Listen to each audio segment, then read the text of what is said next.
جس میں بہت بڑے بڑے ماڈرن جو آج کے پرنسپلز، وہ پرنسپلز طے کیے گئے تھے. وہ ریاست بنی تھی، اور وہ ریاست ایک ماڈل ایسا تھا کہ اس کے بعد ایک جن کو کوئی جانتا ہی نہیں تھا، ایک قوم، ایک عرب قبیلوں میں تقسیم ہوئی قوم جس کی حیثیت ہی کوئی نہیں تھی، ان اصولوں کے اوپر چلتے ہوئے یہ دنیا کی تاریخ کا معجزہ ہے جو ہوا اس کے بعد. یہ میں نے شفقت محمود کو کہا بھی ہے کہ ہمارے بچوں کو ہر سکول، چاہے وہ انگلش میڈیم، چاہے اردو میڈیم، چاہے دینی مدرسے، سب کو 8، 7، 8 اور 9 کلاسز میں باقاعدہ سبجیکٹ پڑھائیں کہ نبی صلی اللہ علیہ وسلم کی جو زندگی تھی اور جو مدینہ میں کیا وہ کیا تھی.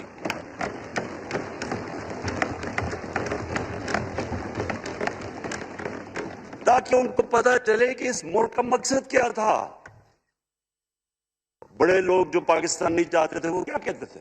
وہ کہتے تھے کہ پاکستان تو بن گیا تو آپ نے جو مسلمان ہندوستان میں رہ گئے ان کو آپ نے سیکنڈ کلاس سٹیزن بنا کے چھوڑ دیا ہے. آج بیچارے مسلمانوں سے کیا ہو رہا ہے وہاں؟ تو وہ لوگ کہتے ہیں کہ اگر پاکستان نہ بنتا تو مسلمانوں کی زیادہ طاقت ہونی تھی. ایک ہندوستان میں اس طرح مسلمانوں کا برا حال نہیں ہونا تھا جو آج ہے. یہ تو نہیں تھا کہ وہاں ٹاٹا برلا تھے جو اربوں پتی اور یہاں یہ شریف اور زرداری اربوں پتی بن جائیں. اس لیے تو نہیں پاکستان بنا تھا. یہ ایک بڑی ہمیں ری الائن کرنا چاہیے اپنے نظریے کی طرف. ہمیں اپنا رخ چینج کرنا چاہیے واپس کہ یہ بڑا عظیم خواب تھا پاکستان کا. اور وہ جو تاریخ تھی، وہ جو اصول انہوں نے سیٹ اپ کیے، جن لوگوں کی حیثیت ہی نہیں تھی، یہ تاریخ کا حصہ ہے کہ اس کے بعد انہوں نے دیکھتے دیکھتے 15، 20، 30 سالوں کے اندر دنیا کی امامت کی. صرف امامت ہی نہیں کی، وہ تو منگولیوں نے بھی دنیا بڑی جلدی سے فتح کر لی تھی. چنگیز خان نے بھی بڑی جلدی اس کی فوجوں نے فتح کر لی تھی. 100 سال کے بعد وہ ختم ہو گئے تھے. انہوں نے ایک دنیا کی عظیم سویلائزیشن، جو ٹاپ سائنٹسٹ تھے، سارے دنیا کے ٹاپ سائنسدان، ایک عظیم کلچر. اور سب سے بڑی بات جو میں یہ کہنا چاہتا ہوں، انہوں نے اخلاقیات، ایک مورل سٹینڈرڈ سیٹ کی دنیا میں. جب مسلمان گئے انڈونیشیا اور ملیشیا، وہاں تو کوئی مسلمان کی فوج نہیں گئی، وہاں تو کوئی تلواروں سے نہیں فتح کیا. مسلمان تاجروں کا وہاں کردار دیکھ کے لوگ حیران ہو گئے کہ یہ کون لوگ آئے ہیں جو بالکل ان کی morality ایسی، نہ وہ کوئی دغا بازی کرتے تھے، نہ وہ کوئی دھوکہ دیتے تھے، اپنی زبان پہ کھڑے ہو جاتے تھے. لوگ ان سے امپریس ہو گئے کہ کون سی قوم ہے. دیکھیں، اسلام ہم غلط فہمی میں ہیں، یہ سمجھتا ہے کہ جس تلوار سے اسلام پھیلا تھا. اسلام پھیلا تھا کہ وہ ایک انسان کے کیریکٹر کو ریفارم کرنے آیا تھا. ہم جب اللہ سے مانگتے ہیں، ہم نماز میں ایک ہی چیز مانگتے ہیں کہ اللہ ان کے راستے پہ لگا جن کو تو نے نعمتیں بخشی، ان کے نہیں جو غلط تباہی کے راستے پہ چلے گئے. صرف نماز میں ہم یہ چیز مانگتے ہیں، ہر روز ہم پڑھ کے یہ مانگتے ہیں. یہ 2 راستے ہیں، ایک ہے تباہی کا راستہ، ایک ہے عظمت کا راستہ. نعمتیں کس کو بخشیں؟ اللہ کے پیغمبروں کو. اور جو دنیا کا سب سے عظیم انسان، جو دنیا کا سب سے عظیم لیڈر، جس کو اللہ نے سب سے زیادہ نعمتیں بخشیں، ہمارے نبی صلی اللہ علیہ وسلم. نہ کبھی اس طرح کا انسان آیا ہے، نہ کبھی آ سکتا ہے. تو ہمیں راستہ بتایا کہ ایک ان کا راستہ ہے اور ایک دوسرا راستہ ہے، تباہی کا راستہ ہے. اور وہ جو ان کے راستے پہ چلتا گیا وہ ایک عظیم انسان بنتا گیا. ایک کتاب ہے، میں اپنے لوگوں کو ریکمینڈ بھی کرتا ہوں کہ دی عرب کانکویسٹ، وہ پڑھنے والی کتاب ہے. اس میں بتاتے ہیں کہ جب مسلمان ایک دم دیکھتے دیکھتے دنیا میں پھیل گئے تو کوئی ایک آدمی نہیں تھا. ایک تو بڑے عظیم سپہ سالار تھا خالد بن ولید، لیکن وہ جو بھی بنتا تھا وہ جنرل عظیم بن جاتا تھا. وہ اس کتاب کے اندر لکھی انگریز نے ہے. وہ کہتے ہیں اس کی کوئی ایکسپلینیشن نہیں ہے کہ یہ کیسے ساری دنیا پہ چھا گئے. نہ ان کے پاس کوئی لیٹسٹ ویپنز تھے، ایک طرف رومنز تھے، دوسری طرف پرشینز تھے، وہ تو سپر پاورز تھے، ہتھیار تو ان کے پاس تھے.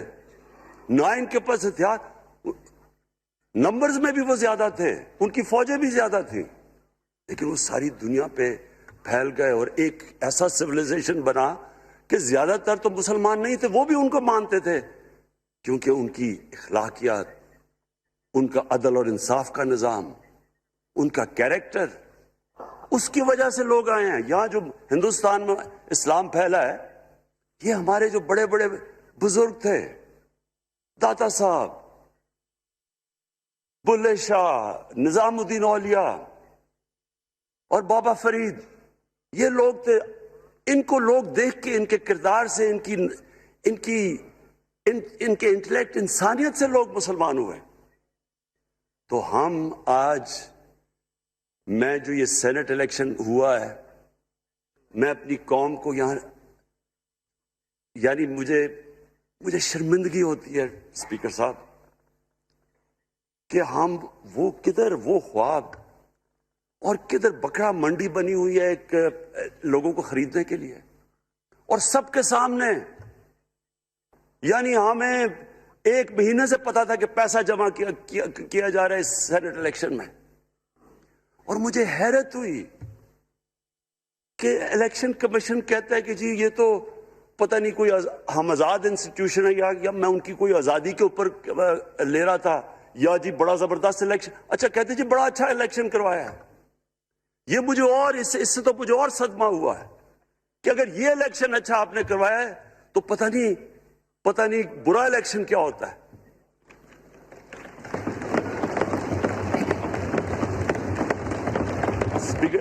اسپیکر صاحب یہ دیکھیں، مجھے یہ افسوس یہ ہوتا ہے کہ ہم ایک چیز سمجھتے نہیں ہیں.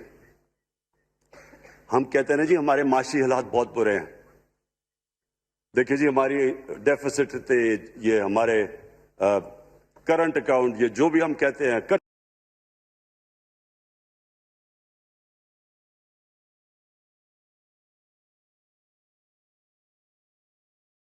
چڑھے ہوئے ہیں. یہ جو قرضے چڑھے ہوئے ہیں یہ ایک بیماری کے سمٹمز ہیں. بیماری کچھ اور ہے. اخلاقی طور پہ ہماری قوم کو تباہ کیا ہے، پھر معاشی تباہی آتی ہے. آج مجھے ایک ملک کا بتا دیں جس کی اخلاقیات اوپر ہو، جن کے مورل سٹینڈرڈز اوپر ہوں اور وہ غریب ہو. ایک ملک مجھے بتا دیں، اور کوئی ملک مجھے بتا دیں جتنا مرضی پیسہ ہو، وسائل ہو، سب کچھ ہو، لیکن وہاں کی بھی جو لیڈرشپ کرپٹ ہو، وہ مجھے بتا دیں کہ اس میں خوشحالی ہو. دیکھیں یہ ساتھ ساتھ جاتا ہے. اس وقت کیا ہوا تھا مدینہ کی ریاست میں؟ کیا انہیں کوئی سونا تیل مل گیا تھا؟ کیا ہوا تھا؟ کہ ان کے پاس کوئی پیسے آ گئے تھے؟ کیسے وہ اوپر اٹھ گئے تھے؟ کوئی انہوں نے قرضے لیے تھے؟ کس طرح اٹھے تھے اوپر؟ دنیا کے عظیم لیڈر نے ان کی اخلاقیات اٹھا دی تھی. صادق اور امین،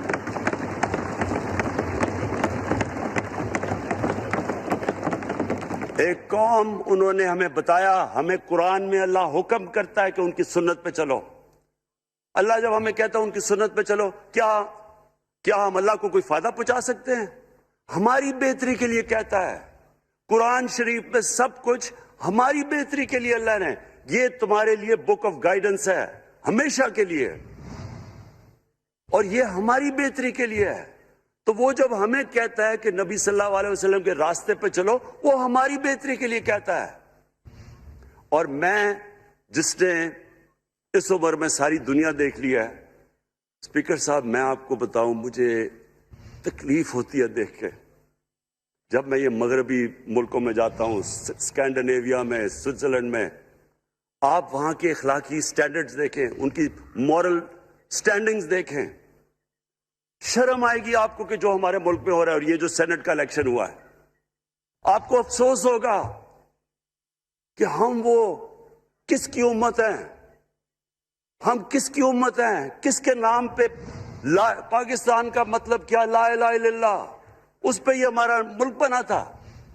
اور آج دیکھیں، ایک کرپٹ آدمی، دنیا میں ثابت کیا ہوا کرپٹ آدمی آصف زرداری، دنیا میں اس کے اوپر لکھا ہوا کہ مسٹر 10%، مضمون لکھے ہوئے ہیں، فلمیں بنی ہوئی ہیں اس کے اوپر، اور اس ملک میں لوگ کہیں جی ایک زرداری سب پہ بھاری، کیا کہ وہ رشوت دیتا ہے اس لیے سب پہ بھاری ہو گیا؟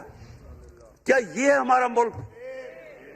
دوسری طرف دیکھیں، دوسری طرف یہاں بیٹھے ہوئے ہمارا لیڈر نواز شریف، اور نواز شریف ایک ڈاکو، ملک کو 30 سال سے لوٹ کے ملک سے باہر بھاگا ہوا ہے، جھوٹ بول کے باہر بھاگا ہوا ہے۔ سارے ملک کے سامنے ہمیں کیبنٹ میں ہم نے 6 گھنٹے میں بتایا جی اس کو یہ بھی بیماری ہے، اس کو یہ بھی بیماری ہے، اس کو یہ بھی بیماری ہے، وہ شاید وہ جہاز پہ بھی نہ چڑھ سکے، وہ شاید مر جائے گا۔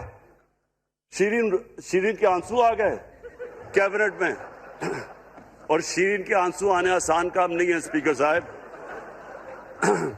تو ہم نے اس کو وہاں جیسے وہ جہاز پہ چڑھا، جیسے وہاں گیا وہ ایک دم ہی تبدیل، اور آج وہاں جا کے تقریریں کر رہا ہے، وہاں بیٹھ کے سکیمیں کر رہا ہے، وہاں بیٹھ کے پلاننگ کر کے جی اسے اتنا پیسہ دو، ادھر ادھر پیسہ کھلاؤ۔ ساری ان کی ایک کوشش ہے، جب سے ہم 2.5 سال سے حکومت آئی ہے، یہ سارے بڑے بڑے ڈاکو اکٹھے ہو کے یہ سمجھ رہے ہیں کہ عمران خان کو کرسی کا اتنا شوق ہے کہ اس کے اوپر اتنا پریشر ڈالو کہ یہ جی ہمیں جس طرح جنرل مشرف نے NRO دیا تھا یہ بھی دے دے گا۔ جنرل مشرف، فوج اس کے نیچے، عدلیہ اس کے کنٹرول میں، ساری کیونکہ میں ادھر ممبر پارلیمنٹ تھا اپوزیشن نہ ہونے کے برابر، جو اپوزیشن کے اندر جو مین آدمی تھا فضل الرحمان، وہ اس کے ساتھ ملا ہوا تھا، وہ 2 نمبر ہمیشہ سے تھا، رائٹ۔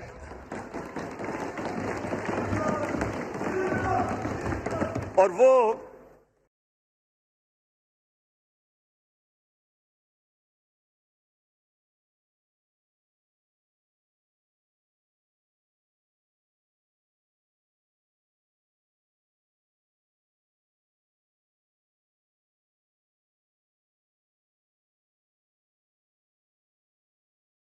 آدمی جس کے پیچھے امریکہ ان کی جنگ لڑ رہا تھا، سب کچھ، وہ ان کے پریشر میں آ کے ان دونوں کو NRO دیا، اور اتنا بڑا اس ملک کے اوپر اس نے جرم کیا ہے۔ ان دونوں نے آ کے NRO لے کے دونوں ہاتھوں سے ملک لوٹا، اس کے بعد دونوں نے اس ملک کے اوپر 4 گنا زیادہ قرضہ چڑھایا۔ اسپیکر صاحب، 6,000 ارب سے ہمارا قرضہ جو ٹوٹل لائبلٹیز 30,000 ارب پہ پہنچا دی۔ آج ہمارے اوپر کیا مسئلہ ہے؟ ہمیں یہ قرضوں کی قسطیں دیتے ہوئے بیچارے لوگوں کے اوپر بوجھ ڈالنا پڑتا ہے۔ یہ جو مہنگائی ہے اس کے بعد میں بعد میں بات کرتا ہوں، لیکن پہلے یہ بات کمپلیٹ کر لوں کہ دیکھیں اسپیکر صاحب، میں یہ 2.5 سال سے تماشے دیکھ رہا ہوں۔ یہاں پہلے دن پرائم منسٹر بن کے پرائم منسٹر تقریر کرنے جا رہا ہے، کھڑے ہو کے تقریر نہیں کرنے دی۔ کیوں تقریر نہیں کرنے دی؟ کیونکہ ان کو پہلے دن سے ڈر تھا کہ یہ ہمارے جو کرپشن کے کیسز یہ معاف نہیں کرے گا۔ کرپشن کے کیسز ہم نے نہیں بنائے تھے اسپیکر صاحب، یہ سارے ان کے دور کے کیسز بنے ہوئے ان کے اوپر۔ آپس میں تو ان کا مکا تھا، اپنا نیب کا چیئرمین آپس میں مل کے کیسز ان کے بند کر رہا ہے۔ عدلیہ اس وقت کی عدلیہ وہ ان کے ہاتھ میں تھی، ان کو تو مسئلہ ہی کوئی نہیں تھا۔ وہاں $60 ملین آصف زرداری کا سوئٹزرلینڈ میں پڑا ہوا ہے، وہ جج کہہ رہا ہے کہ واپس لے کے آؤ۔ وہ یوسف رضا گیلانی جو یہاں سے سینیٹر بنا ہے، وہ پاکستان کا $60 ملین پڑا ہوا ہے سوئٹزرلینڈ میں، وہ جج کہہ رہا ہے کہ واپس لے کے آؤ۔ وہ کہتا نہیں جی میں نہیں خط لکھتا۔ بھئی آپ کے باپ کا پیسہ تھا، پاکستانی قوم کا پیسہ تھا، اس کے اوپر وہ ڈسکوالیفائی ہو جاتا ہے۔ وہ ایسے پھر ہے جس طرح نیلسن منڈیلا کا ڈسکوالیفائی ہو گیا۔ اسپیکر صاحب، میں یہ چیزیں آپ کو اس لیے بتا رہا ہوں، میں تو ان کو 30 سال سے جانتا ہوں۔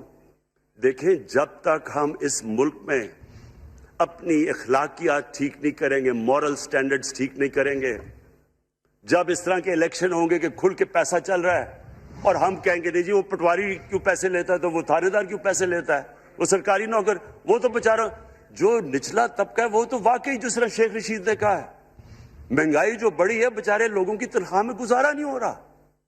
ان کو ہم کہہ رہے ہیں کہ آپ بالکل ایماندار بنے. اور یہ جن کا اتنا ان کے پاس پیسہ ہے اسپیکر صاحب، میں آپ کو یقین سے کہتا ہوں ان کو خود نہیں پتا کہ ان کا کتنا پیسہ باہر پڑا ہے. اتنے 30 سال سے چوری کر رہے ہیں یہ پیسہ، اور 30 سال سے پیسہ چوری کر کے اب ان کی کوشش یہ ہے کہ عمران خان کے اوپر پریشر ڈالو سارے چور مل کے کہ جی کبھی ہم گورنمنٹ گرا دیں گے، کبھی ہم وہ نکلاتے ہیں وہ. آپ سوچیں فیٹف کے اوپر، اب فیٹف ہماری وجہ سے تو نہیں فیٹف پہ ہم گرے لسٹ میں آئے، یہ تو نون لیگ کے دور میں گرے لسٹ میں آئے ہیں. اب اگر فیٹف کی بلیک لسٹ میں پاکستان جاتا ہے تو یہاں سب کو پتا ہے کہ سینکشنز لگ جائیں گی. تو آگے مشکل سے ہم نے اکانومی کو سٹیبلائز کیا، مشکل سے. اگر بلیک لسٹ میں جاتا ہے تو اکانومی سیدھی نیچے. آج جو لوگوں کو مشکل پڑی ہوئی ہے، اور مشکل پڑی ہوئی ہے ہمارے لوگوں کو مہنگائی کی، اس کی وجہ یہ ہے کہ ہمارا روپیہ جو تھا تقریباً 107 روپے کا، آج 160 روپے کا. تو جب روپیہ گرتا ہے تو ساری چیزیں باہر سے مہنگی ہو جاتی ہیں، پٹرول، ڈیزل، بجلی. اب بجلی کی آدھی بجلی ان سے باقی ڈالر کانٹریکٹس کے اوپر بجلی کے کانٹریکٹ سائن کیے ہوئے ہیں، وہ سب کچھ باہر سے. دالیں مہنگی، جو چیز باہر سے امپورٹ کرتے ہیں، گھی مہنگا، ساری چیزیں مہنگی ہو جاتی ہیں. تو یہ سوچ لیں کہ اگر ہمارے اوپر سینکشنز لگ جائیں، اگر ہمارے اوپر فیٹف کی سینکشنز لگ جاتی تو یہ تو آپ تو سوچ ہی نہیں سکتے کہ یہ ملک میں کیا حال ہونا تھا. تو ہم اپنے ملک کے لیے فیٹف کی ریکوائرمنٹ پہ لیجسلیشن کروا رہے ہیں، اور انہوں نے جناب اتنا بڑا وہ ذرا پکڑا، اتنا بڑا وہ لا دیا جی، اتنا بڑا جی، یہ 34 شکیں چینج کر دیں نیب میں. اب نیب کا فیٹف سے کیا تعلق ہے؟ انہوں نے سمجھا کہ اب عمران خان قابو آ گیا، اب تو یہ ڈر کے فیٹف کی بلیک لسٹ سے اب تو جناب ہمیں یہ 34 شکیں سائن کر کے تو نیب کو ختم کر دے گا. مطلب یہ کہ صرف ان کی چوری کے کیسز ختم ہو جائے، بس 1 پوائنٹ ایجنڈا ان کا. اور میں نے آپ کو پہلے دن یہاں سے کہا تھا، پہلے دن یہاں کھڑے ہو کے میں نے کہا تھا کہ ان کا صرف 1 پوائنٹ ایجنڈا. میں ان کو جانتا ہوں، میں ان کو جانتا ہوں، جب یہ سارے اپوزیشن میں میرے ساتھ تھے. ان کا صرف ایک خوف ہے کہ یہ این آر او نہیں دے گا، لہٰذا اس کو اتنا بلیک میل کرو. اور اب فیٹف کے اوپر تو یہ پھنس گیا ہے، تو اب اس سے لے لو، اس سے کنسیشن لے لو تاکہ نیب ختم ہو جائے. اب سوچیں کیا ان کو ملک کا فکر ہے؟ کیا ان کو نہیں پتا تھا کہ کیا ہونا ہے اگر فیٹف کی بلیک لسٹ پہ چلے جاتے ہیں؟ اس کے بعد انہوں نے جلسے کرنے کی کوشش کی، بڑا جی پبلک نکالیں گے ہم، مینار پاکستان کے اندر جلسہ. مینار پاکستان کا یہ جانتے نہیں. دیکھیں ان کے بھی آ گئے ایک شہزادہ ایک شہزادی جنہوں نے زندگی میں کبھی کام کیا ہی نہیں ہے، نہ ان کو پتہ ہے کہ سٹرگل ہوتی کیا ہے. جناب مینار پاکستان خود ہی اخباروں کے اندر اپنے آپ کو پیسے خرچ کر کے اخباروں میں ذرا نمایاں کر کے جناب انہوں نے مینار پاکستان میں جلسہ کر لیا. اب میں تو جانتا ہوں مینار پاکستان، اور میں تو اپنے لاہور کو بھی جانتا ہوں، میں تو اپنے لاہور شہر کو بھی جانتا ہوں. وہ لاہور شہر ملک کا کوئی پیسہ چوری کیا ہو اس کے خلاف تو نکلائے گا، لیکن بڑے بڑے ڈاکو اگر وہ سمجھ رہے ہیں کہ اپنی چوری بچانے کے لیے لاہور شہر کو نکالیں گے تو وہی ہوا جو ان کے ساتھ مینار پاکستان میں ہوا. اب آ کے جو اور ڈاکٹر فہمیدہ مرزا نے بڑا اچھا آپ کو ایکسپلین کیا. انہوں نے بتایا کہ یہ کیوں ضروری تھا اوپن بیلٹ. انہوں نے بتایا کہ الیکشن کمیشن کی تو ریکوائرمنٹ ہے کہ آنےسٹ ہو، فری اور فیئر الیکشن ہو. تو انہوں نے 2008 میں چارٹر آف ڈیموکریسی میں کہا ہوا کہ جی اوپن بیلٹ ہونی چاہیے دونوں پارٹیز نے. اور اس کے بعد ایک دم وہاں سے دونوں سب ادھر سے بھاگ کے اور کہتے نہیں جی خفیہ بیلٹ ہونی چاہیے. میں نے تب کہہ دیا کہ خفیہ بیلٹ کا ایک مقصد تھا، سارے مل کے کوشش کریں گے کہ حفیظ شیخ کو ہرائیں، اور وہ جو آدمی جیتا ہے پاکستان کا کرپٹ ترین آدمی. میں ایک چیز آپ کو آج کہتا ہوں, یوسف رضا کے آپ صرف ایسٹس دیکھ لیں, پرائم منسٹر بننے سے پہلے تھے اور اس کے بعد کیا ایسٹس ہیں. بھائی ایک چیز دیکھ لیں, کوئی آپ کو کچھ کرنے کی ضرورت نہیں ہے. آپ کو پتا چلے گا انہوں نے اس نے کیا کیا اپنے زمانے میں.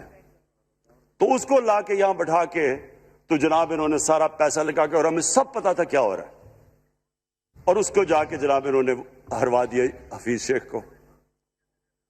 اب کیا پیغام گیا سارے ملک میں اس کا؟ میں نے کیوں یہ آج ووٹ آف کانفیڈنس لی ہے, اس کا کیا پیغام گیا دنیا میں؟ سارے لوگوں کے سامنے اوپن ہارس ٹریڈنگ, لوگوں کو راتوں کو کال کر رہے ہیں. یا میں تو خاص داد دینا چاہتا ہوں, میرے ممبرز بیٹھے ہیں, خواتین بیٹھی ہیں جن کو کالیں گئی ہیں رات کہ جی 2 کروڑ سے ریٹ شروع ہوگا, ہم اب آپ کو آگے پیسے دیں گے. ان کو ساروں کو پیسے آفر کر رہے ہیں. اور پھر اگر میں صرف الیکشن کمیشن کو ایک چیز کہنا چاہتا ہوں, آپ مہربانی کریں پاکستان کی ایجنسیز سے صرف ایک سیکرٹ بریفنگ لیں. آپ ان کو اندازہ ہوگا کتنا پیسہ چلا اس الیکشن کے اندر, پتہ چلوائیں کیا ہوا اس الیکشن میں, تاکہ آپ اس طرح کی سٹیٹمنٹ نہ دیں کہ جی ہماری کوئی آزادی ختم کر رہی ہے. میں آپ کی آزادی ختم کر رہا ہوں یہ کہہ کے آپ کہ یہ جو الیکشن میں ہوا ہے.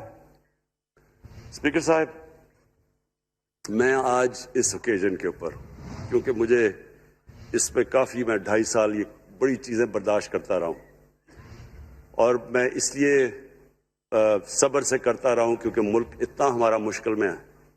جو ہمیں ٹائم ملا جب میری گورنمنٹ آئی, میں آپ کو یقین سے کہتا ہوں کہ ساری زندگی میری تو سٹرگل میں گزری. جو بھی آپ انسان کسی چیز میں کمپیٹ کرتا ہے, اگر آپ نے ملک میں اپنے سب سے ٹاپ 11 کھلاڑیوں میں پہنچنا ہے تو ایک بہت سارے ملک میں مقابلہ کر کے آپ وہاں پہنچتے ہیں. اس میں ایک بڑی سٹرگل ہوتی ہے, اونچ نیچ ہوتی ہے بڑی. اور پھر اگر آپ کو دنیا کے لیول پہ آپ کو اپنا, اگر آپ نے آپ کو منوانا ہے, اس کی اور ایک سٹرگل ہوتی ہے. اور میری اس سے زیادہ بڑی سٹرگل تھی کہ ایک آدمی جا کے ہاسپٹل بنانے کی کوشش کرے, اور وہ بھی کینسر ہاسپٹل. تو ایک وہ بہت بڑی سٹرگل تھی. پھر پالیٹکس میں لمبی سٹرگل رہی ہے. اکیلا تھوڑا سے لوگوں کے ساتھ شروع ہوا تھا, اور سٹرگل کر کے 14-15 سال تو مذاق اڑتا تھا میرا, سارے ہنستے تھے جب نام سنتے تھے میرا. تو ایک سٹرگل کر کے یہاں پہنچا ہوں. جو یہ 2.5 سال میں اسپیکر صاحب میں نے سٹرگل کی ہے, یہ میری زندگی کی سب سے مشکل سٹرگل تھی. اور کیوں مشکل تھی؟ کیونکہ جو یہ 10 سال میں اس کو ڈیکیڈ آف ڈارکنس کہتا ہوں, ایک ایک انہوں نے ادارہ تباہ کیا. صرف 10 سال پہلے اداروں کے حال دیکھ لیں, کوئی ادارہ اٹھا لیں, پی آئی لے لیں, ریلوے لیں, سٹیل مل 8 ارب روپے کا پروفٹ لے کے بیٹھی ہوئی تھی. 8 ارب روپیہ سٹیل مل میں پروفٹ تھا جب تک کہ زرداری نے ہاتھ نہیں مارا اس کو. اپنا وہ ریاض لال جی فرنٹ مین رکھ کے ہمارے سامنے, میرے پاس آئے لوگ چیمبر والے, انہوں نے کہا جی یہ سٹیل مل سستی بلٹس اس کو بھیجا, اس کے تھرو پیسے دے رہا ہے. وہ سٹیل مل آج بند پڑی ہے. ایک ایک ادارہ انہوں نے تباہ کیا, بھرتیاں کی لوگوں کی. وہ ادارے اتنے بڑے بڑے ہو گئے ہیں کہ وہاں پینشنز ہی اتنی آ گئی ہے کہ کچھ بچتا ہی نہیں ہے سیلریز اور پینشن کے بعد کے ادارے کو ٹھیک کر سکے. ایک ایک ادارہ تباہ کیا. ملک کا سب سے بڑا جو کرنٹ اکاؤنٹ ڈیفیسٹ, جس کے اوپر سارا پریشر پڑتا ہے, اگر آپ کا کرنٹ اکاؤنٹ یعنی کہ ڈالر زیادہ ملک سے باہر جا رہے ہیں اور کم اندر آ رہے ہیں تو پریشر روپے پہ پڑتا ہے, وہ گر جاتا ہے. تو وہ میں آپ کو بتا, جب روپیہ گرتا ہے تو غربت پھیل جاتی ہے ملک میں. تو سب سے بڑا current account deficit, fiscal deficits جو کہ آپ کی آمدنی اور خرچے, وہ بڑا ڈیفیسٹ. سارے ادارے خسارے میں. پاور کانٹریکٹس جو انہوں نے سائن کیے اسپیکر صاحب, یہ عمر ایوب آپ کو بتائے گا, وہ یعنی ایسے لگ رہا تھا کہ کسی دشمن نے آ کے ایک ملک کو نقصان پہنچانے کے لیے پاور کانٹریکٹ سائن کیے. ان کے اندر وہی پاور پروجیکٹس آپ کہیں اور دیکھ لیں, کسی اور ملک میں, بلکہ اپنے ملک میں دیکھ لیں, اور وہ دیکھیں کہ انہوں نے کس پیسے بنائے, وہ کس پیسے پہ. گیس کا کانٹریکٹ سائن کیا ہم نے آ کے اسی ملک سے 30% کم پیسے پہ گیس کا کانٹریکٹ سائن کیا, ان کا ہی کانٹریکٹ چینج کیا.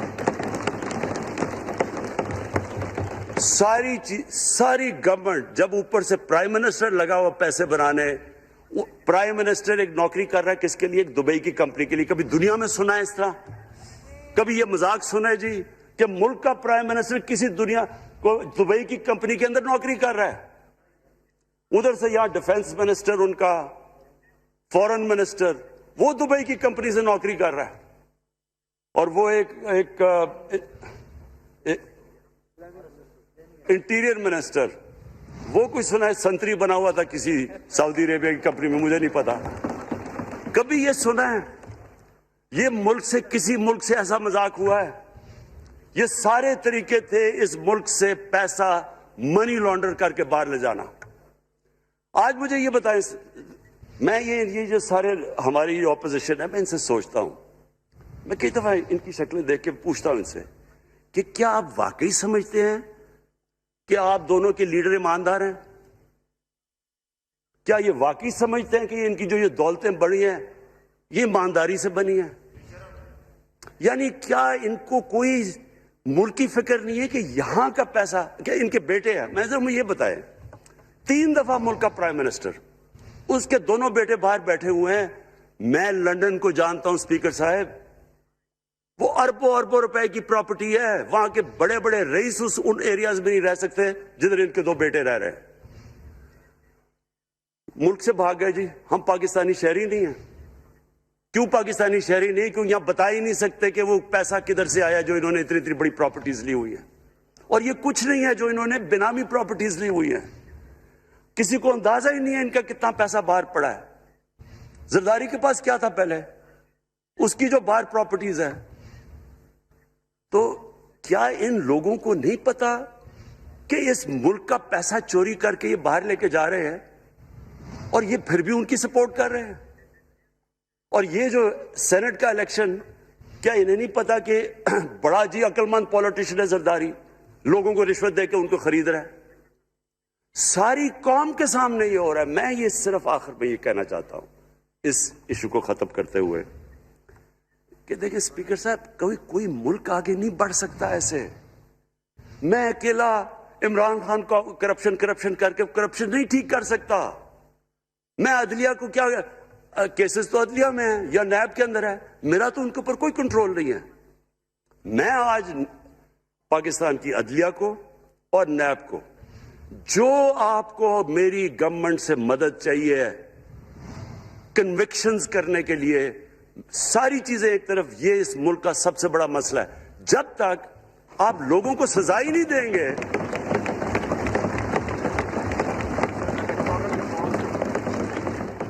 جب تک لوگوں کو سزا ہی نہیں ملیں گی. دیکھیں جی، کسی معاشرے میں جب سزا اور جزا ہی نہیں ہے، صرف غریب آدمی جیل میں جائے، طاقتور جلسے کرنے شروع ہو جائے کہ جی مجھے این آر او دو، وہ نیب کے عدالت سے نکلتے ہیں، پھول پھینک رہے ہیں ان کے اوپر. اربوں روپے کی چوری کی ہوئی ہے انہوں نے. وہ تو اسپیکر صاحب، میں ایک معاشرہ کرپشن کے خلاف لڑتا ہے. آپ جتنے مرضی قانون بنا دیں، وہ کرپشن کے خلاف کرپشن نہیں ختم کر سکتے. معاشرہ فیصلہ کرتا ہے کہ ہم نے اس ملک میں کرپشن نہیں ہونے دینی. معاشرے کی اخلاقیات ایسی ہونی چاہیے کہ جو کرپٹ آدمی ہو وہ کبھی اس کی شکل نہ دکھا سکے پبلک کے اندر. جو میڈیا کا رول ہے، میں اپنے میڈیا والوں کو بھی کہنا چاہتا ہوں، جو اسحاق ڈار سے کیا تھا ہارڈ ٹاک میں اسٹیون سیکر نے، وہ ہر جگہ یہ ہوگا. آپ جب بھی کسی بھی مغربی معاشرے میں کسی نے پبلک کا پیسہ چوری کیا، اس کی جرات نہیں ہوگی ٹی وی پہ جانے کے لیے. میں نے تو وہاں دیکھا ہوا ہے، بڑے بڑے نام، ایک دھبا لگتا ہے آپ کے اوپر کرپشن کا کیس، آپ سارے میڈیا سے باہر ہو جاتے ہیں. یہاں ہر روز شام کو بیٹھ کے اربوں روپے کی کرپشن کی ہوئی ہے، ان کو کسی نے قتل کیے ہوئے ہیں، اور آرام سے بیٹھ کے جناب میں لیکچر دے رہے ہوتے ہیں. اسپیکر صاحب، معاشرہ لڑتا ہے. اس کے اندر ہمیں سب کو مل کے اپنے ملک کو اگر بچانا ہے، معاشی طور پہ بھی بچانا ہے، پہلے ہمیں اپنے اخلاقی سٹینڈرڈز ٹھیک کرنے پڑیں گے. سارے ملک کو مل کے لڑنا پڑے گا. اگر ہم نے اپنے بچوں کے مستقبل کو بچانا ہے، اپنی آنے والی جنریشنز کو بچانا ہے، اس ملک کو ایک عظیم ملک بنانا ہے، تو وہ شروع ہوگا جب ہم مدینہ کے ریاست کے سب سے بڑے اصول عدل اور انصاف، کیونکہ انصاف اور عدل جب ایک معاشرے میں آ جاتا ہے، جب ایک معاشرہ کھڑا ہو جاتا ہے میریٹوکریسی کے اوپر، جب ایک معاشرے میں صرف ایک جو کرپٹ، جتنا مرضی طاقتور ہو وہ جیل میں جاتا ہے اور عام آدمی اوپر آ سکتے ہیں، وہ معاشرہ تب آگے بڑھتا ہے۔ تو میں صرف اس کے اوپر یہ کہنا چاہتا ہوں کہ مجھے ساری قوم کی اس میں مدد کی ضرورت ہے۔ میں اپنی ساری زندگی کوشش کر چکا ہوں اور کرتا رہوں گا۔ میں تو اپنی پارٹی کو یہ بھی کہا تھا کہ اگر میری پارٹی ساری بھی چھوڑ دے، میں اکیلا بھی ان کے خلاف لڑتا رہوں گا۔ میں تو کبھی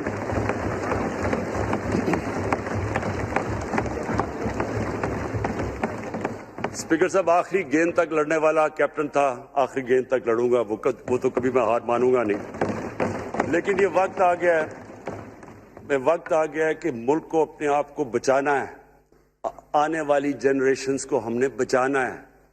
ہم تب تک نہیں کر سکتے انفارچونیٹلی جب تک ہم سب مل کے فیصلہ کریں کہ یہ جو اوپر بیٹھے ہوئے ہیں، جنہوں نے 30 سال سے ملک کو چوری کر رہے ہیں، ان کو ہم بجائے وہ صحافی جا کے کہہ رہے ہیں جی ہائی کورٹ کے اندر کی جی اس کو تقریر کرنی دینی ہے، وہ نیلسن منڈیلا جو باہر بیٹھا وہ تقریر کرنا چاہیے جی، پتہ نہیں عوام کو سننا چاہیے کہ وہ یہاں سے بھاگا کیسے، اس کے پیسے کیسے، یعنی کہ میں حیران ہو گیا تب۔ اور اب اسپیکر صاحب میں صرف مختصر بات کر دوں آگے کی۔ دیکھیں، پاکستان ایک مشکل وقت سے نکل کے اب ہم ایک سٹیبل اور آگے بڑھنے کے سٹیج پہ آ گئے۔ ہماری اللہ کا شکر ہے، جو سب سے مشکل چیز ہوتی ہے کرنٹ اکاؤنٹ، بڑی دیر 17 سال کے بعد 5 مہینے پاکستان کا جو کرنٹ اکاؤنٹ ہے وہ سرپلس پہ چلا گیا۔ یعنی ہمارے جتنے ملک میں ڈالرز آ رہے ہیں اور جتنے باہر جا رہے ہیں، اللہ کا کرم ہے زیادہ ڈالرز آ رہے ہیں، ہمارا روپیہ خود ہی، ہم پیسے نہیں لگا رہے اس کو، خود روپیہ اسٹرینتھ گین کر رہا ہے۔ یہ بڑا امپورٹنٹ ٹائم ہے کہ اس وقت، اور یہ اس کے باوجود کہ اس ملک میں کرونا ہوا، ساری دنیا کی اکانومیز کرونا میں بری طرح متاثر ہوئی، اس کے باوجود اوپر والے کے کرم خاص طور پہ، اور میں کہوں گا کہ ہماری جو ٹیم تھی، ہمارا جو جس طرح ہم نے مانیٹر کیا اور جس طرح ہم نے ڈیٹا بیس گیدر کیا اور ہم نے ہر ایک چیز فالو کر کے ہم نے جیسے اپنے لوگوں کو بچایا ہے۔ میں خاص طور پہ اپنی ٹیم یاسد عمر کا اور ہماری جو ٹیم تھی اپنی ڈاکٹر فیصل مین کو خاص طور پہ خراج تحسین پیش کرتا ہوں۔ تو اس مشکل وقت سے بھی آپ دنیا میں دیکھیں اور جس طرح پاکستان نکلا ہے۔ اب دیکھیں آگے ہمارا چیلنج کیا ہے۔ ہمارا چیلنج یہ ہے کہ ہم اپنی جو ایکسپورٹس ہیں ان کو بڑھائیں، کیونکہ صرف گروتھ ایک ہی طرح ہوتی ہے، ایکسپورٹ لیڈ۔ اللہ کا شکر ہے کہ بیرون ملک پاکستانیوں نے ریکارڈ پیسہ پاکستان بھیجا ہے جو کہ ہمارے ملک میں آیا ہے ریمیٹنسز کے۔ اب ہم نے انویسٹمنٹ کے اوپر لگے ہوئے ہیں۔ اس وقت سب سے زیادہ کمپنیز رجسٹر ہوئی ہیں SECP میں، اس کا مطلب کہ نئی انویسٹمنٹ پاکستان میں آنے والی ہے، لوگ تیار ہو گئے انویسٹ کرنے کے لیے۔ ہمارا صرف مسئلہ اسپیکر صاحب ایک ہے بجلی کا، یہ بڑا مسئلہ ہے۔ کانٹریکٹ مہنگے سائن کیے ہوئے، جو کانٹریکٹ سائن کیے ہوئے ہیں جس پہ وہ بجلی پروڈیوس ہو رہی ہے، بدقسمتی سے وہ اگر بجلی کی قیمت بڑھاتے ہیں تو لوگ آگے اور مشکلوں میں پڑے ہوئے ہیں، بجلی کی وجہ سے سب چیزیں مہنگی ہو جاتی ہیں۔ نہیں بڑھاتے تو قرضے، وہ جو گردشی قرضے ہیں وہ بڑھتے جا رہے ہیں۔ ہمارا ایک یہ چیلنج ہے، اس کے اوپر صرف اپنی قوم کو بتانا چاہتا ہوں کہ باقاعدہ ہم ہر طریقہ سوچ رہے ہیں کہ ہم نے اس میں سے کیسے ہم نے اپنے لوگوں کے اوپر بوجھ کم کرنا ہے۔ ایک تو میں اپنی ٹیم کو یہ بھی کامیابی دیتا ہوں کہ بڑی دیر اور مشکلوں سے IPPs کے ساتھ ہم نے نئے کانٹریکٹ سائن کیا جس کے اندر بہت پاکستان کا پیسہ بھی بچے گا اور جو آگے جا کے قرضہ بڑھنا تھا وہ نہیں بڑھے گا۔ جو میرے اوپر سب سے زیادہ پریشر ہے اس وقت اسپیکر صاحب وہ ہے مہنگائی کا۔ مہنگائی میں نے آپ کو بتایا بھی دیا کہ مسئلہ ایک، جب آپ کی روپیہ گرتا ہے تو جب چیزیں مہنگی ہو جاتی ہیں، ایک وہ ہے۔ لیکن میں اپنی قوم کو صرف ایک چیز کہنا چاہتا ہوں کہ سب سے زیادہ اس وقت میری حکومت ایک ہی چیز پہ لگی ہوئی ہے کہ ہم کس طرح لوگوں کے اوپر مہنگائی کا بوجھ کم کریں. اس کے لیے ہم بڑی بڑی چیزیں آپ کے سامنے لے کے آئیں گے آنے والے دنوں میں، جس میں کوشش یہ ہے کہ ہم اپنے ملک میں جو سارا نچلا طبقہ ہے ان کو سبسڈائز کریں، اپنے اساس پروگرام کے ذریعے ان کو ڈائریکٹلی ہم فنڈ کریں. یہ انشاءاللہ آپ کے ساتھ آئے گا. ابھی میں نے ایکسپیریمنٹ ایک اور شروع کر دیا، وہ ایک ہفتے تک ابھی ٹرائل پہ ہے کہ ہم ایک پروگرام لے کے آ رہے ہیں کوئی بھوکا نہ سوئے. ہم نے خاص کچنز بنائے ہیں، ایریاز چوز کیے ہیں جدھر سب سے زیادہ بھوک ہے، تاکہ ہم کم از کم جب تک ہماری ملک اٹھتا ہے اوپر، ہم کم از کم ان تک کھانا پہنچائیں کہ ہمارے ملک میں کوئی بھوکا نہ سوئے. اور یہ پوری میں کیمپین شروع کرنے لگا ہوں. ہیلتھ کارڈ پنجاب کے اندر اور پختونخوا میں، پختونخوا کی گورنمنٹ کو تو میں خاص مبارک دیتا ہوں کہ انہوں نے سارے اپنے پختونخوا کے لوگوں نے خاندانوں کو کور کر لیا ہیلتھ انشورنس سے. یہ بڑے بڑے امیر ملکوں میں بھی ایسا نہیں ہوتا کہ ہر ایک خاندان کے پاس 10 لاکھ روپے کی انشورنس ہوگی، کسی بھی ہسپتال میں جا کے اپنا علاج کروا سکیں. میں خاص طور پہ محمود خان اور آپ کی کیبنٹ کو مبارک دیتا ہوں. پنجاب کیونکہ بہت بڑا ہے، انہوں نے بھی فیصلہ کر لیا ہے. عثمان بزدار آپ کی اور آپ کی ٹیم کو میں خاص مبارک دیتا ہوں کہ اس سال کے اینڈ تک وہ سارے پنجاب کے اندر ہیلتھ کارڈ پہنچا دیں گے.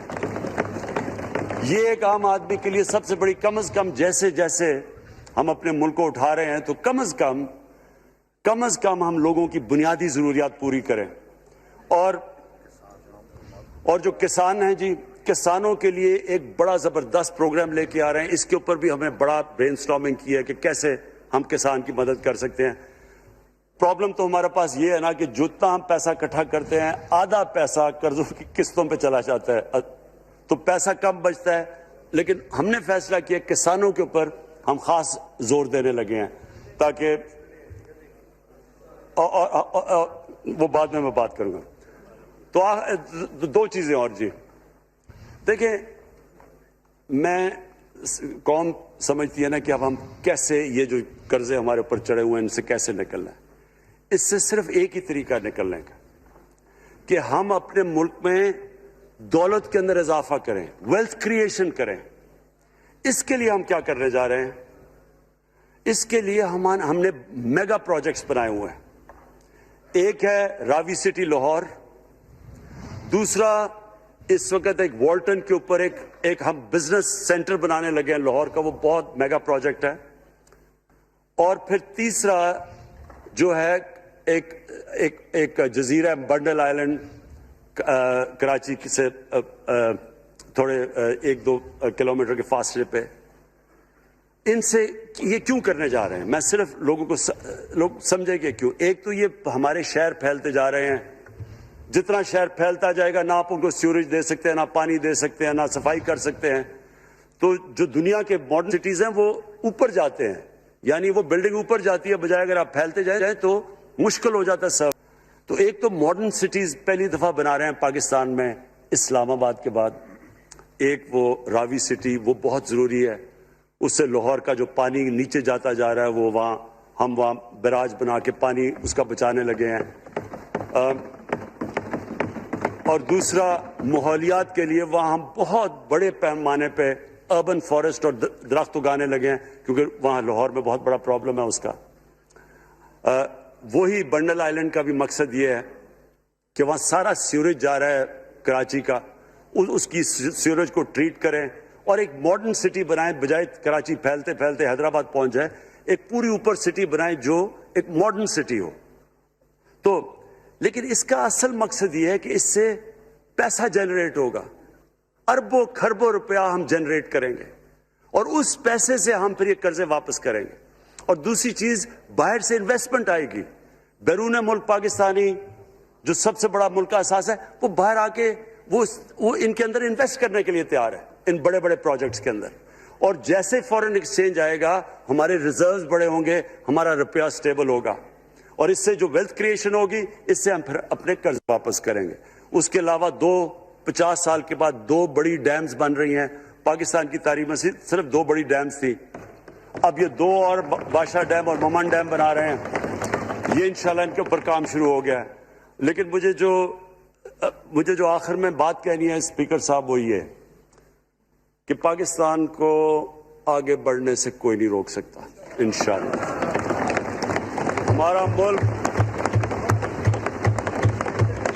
ہمارے ملک میں، کیونکہ میں شاید ہی لوگ اتنا اپنے ملک کو انہوں نے اس طرح دیکھا جیسے میں نے سارا ملک پھیرا ہوا ہوں.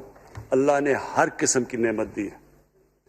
اس ملک میں جو پوٹینشل ہے شاید ہی کسی ملک میں ہے. اس کا جو لوکیشن ہے جیو اسٹریٹجک وہ بھی شاید ہی کسی ملک کے پاس ہے. 12 موسم اللہ نے دیے ہوئے ہیں، یہاں اوپر سے لے کے نیچے تک کچھ بھی اگا سکتے ہیں. زرخیز زمین ہے جس کو ہم صحیح طرح استعمال نہیں کر پا رہے کیونکہ ہماری ساری پروڈکٹیوٹی بڑی کم ہے، ٹیکنیکس بڑی پرانی ہیں. چائنا کے ساتھ مل کے اس طرف بھی ہم جا رہے ہیں کہ اپنی پروڈکٹیوٹی بڑھانے کے لیے. اس ملک کے اندر سب سے بڑی چیز ایک نوجوان آبادی ہے. اور آگے جو جسے کہتے ہیں کہ اگلی جو ریولوشن، 4th انڈسٹریل ریولوشن کے بعد یہ جو ٹیکنالوجی کی ریولوشن آ رہی ہے، اس میں ہمارے پاس ایک ینگ آبادی ہے اور اس کے اوپر اب ہم پورا زور لگائیں گے. اور انشاءاللہ یہ جو ہماری آبادی ہے یہ ہی ایک ینگ آبادی پاکستان کو اٹھا دے گی اگر ہم ان کو صحیح معنی میں ٹیکنیکل ایجوکیشن دے دیں. جو میں الیکشن کمیشن کیونکہ بڑے ناراض ہو گئے تھے کہ میں نے کہا وہ الیکشن کے اوپر میرے کامنٹس تھے، میں ان کو یہ کہہ دوں کہ ہم نے یہ فیصلہ کیا ہے الیکٹرل ریفارمز کا. ہم اب ٹیکنالوجی کے اوپر وہ جو EVM مشینز ہیں، الیکٹرانک مشینز لے کے آئیں گے.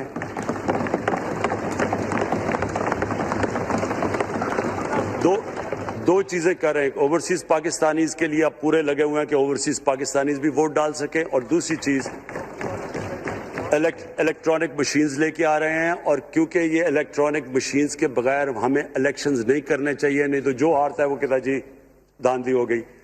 ہم نے اس طرح کا سسٹم لے کے آ رہے ہیں کہ امریکہ کے اندر جب ڈونلڈ ٹرمپ نے کہا کہ الیکشن میں دھاندلی ہوئی ہے، سارے انہوں نے جب الیکشن کھولا تو ایک بھی وہ نہیں ثابت کر سکے دھاندلی ہوئی کیونکہ الیکٹرانک مشینز تھی.